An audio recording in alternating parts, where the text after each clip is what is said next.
حضور نے جب کوئی راز کی بات کرنا ہوتی تو حضرت حذیفہ بن یمان سے کرتے. تو فرماتے ہیں کہ میں چونکہ حضور کے ساتھ نماز نہیں پڑھ سکا تھا، کافی وقت گزر گیا، تو ماں نے مجھے اجازت دی حضور کی خدمت میں حاضر ہونے کی. اس شرط پہ ماں نے چھٹی دے دی کہ حضور سے جا کے میرے لیے بھی اور اپنے لیے بھی مغفرت کی دعا کروانا. چونکہ صحابہ کی شدید آرزو ہوتی تھی کہ حضور کے ہاتھ اٹھ جائے. انہیں پتہ تھا کہ یہ ہاتھ اٹھ جائے تو باب اجابت تک پہنچتے ہیں، پھر خالی نہیں موڑے جاتے. تو کہا کہ حضور سے میرے لیے اور اپنے لیے مغفرت کی دعا کروانا.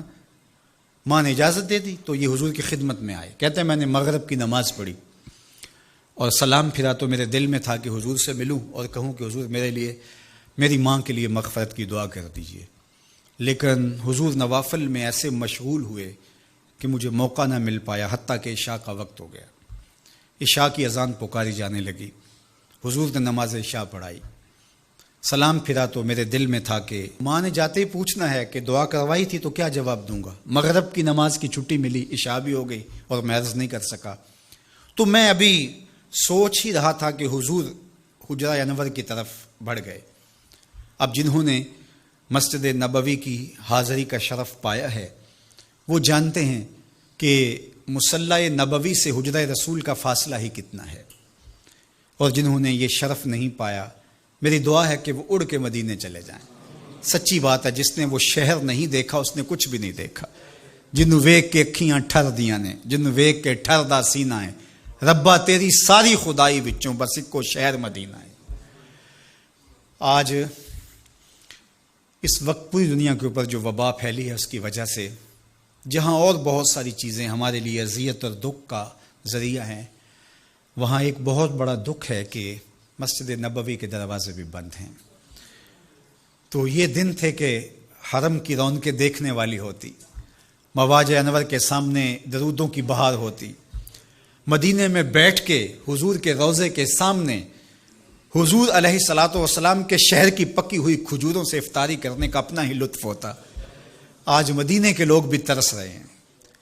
بچپن سے لڑکپن تک اور لڑکپن سے جوانی تک اور جوانی سے بڑھاپے تک 80 سال عمر ہو گئی، جنہوں نے رمضان المبارک کا روزہ مسجد نبوی سے باہر کبھی کھولا ہی نہیں، آج اپنے گھروں کی چھتوں پہ کھڑے ہو کے میناروں کو دیکھتے اور چیخیں مار رہے ہیں.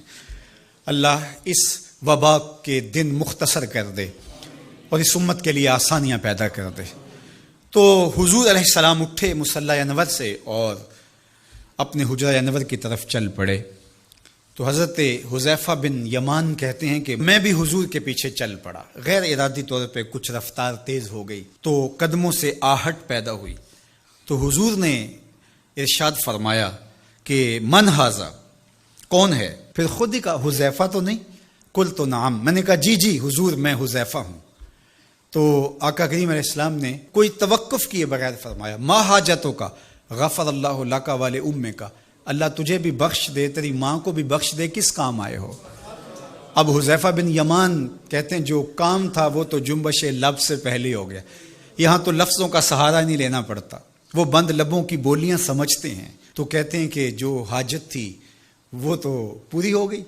یہی تو کہنا تھا کہ حضور میرے لیے اور میری ماں کے لیے مغفرت کی دعا کیجیے. پھر حضور نے ارشاد فرمایا قال ان ھذا ملک لم ينزل الارض قط قبل هذه الليلہ، اے حذیفہ یہ فرشتہ ہے جو اس رات سے پہلے زمین پر کبھی نہیں آیا، یہ پہلی مرتبہ آیا ہے. استاذن ربہ ان یسلم علیہ، اس نے رب سے اجازت مانگی تھی، مالک تیرے محبوب کو سلام نہ کر رہا ہوں، مجھے سلام کرنے آیا ہے.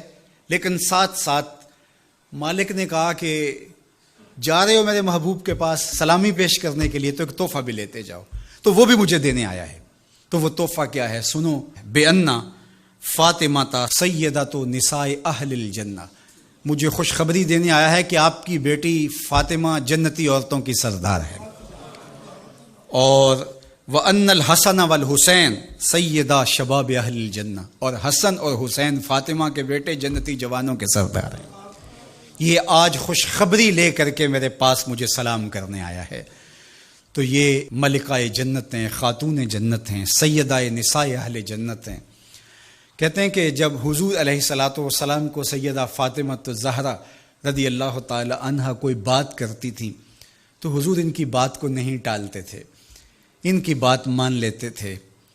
تو آج ہم سیدہ فاطمہ الزہرا رضی اللہ تعالی عنہا کی وساطت سے حضور کی بارگاہ میں استغاثہ پیش کرتے ہیں کہ اس امت مرحوم پہ اللہ سے رحم کی خیرات مانگیں اور اللہ میرے وطن کی خیر کرے، امن، رحمت اور کرم نوازیوں کے اجالے اور نور نصیب ہو، میری قوم کی بیٹیوں کو اسوہ فاطمہ کے اجالے عطا ہوں۔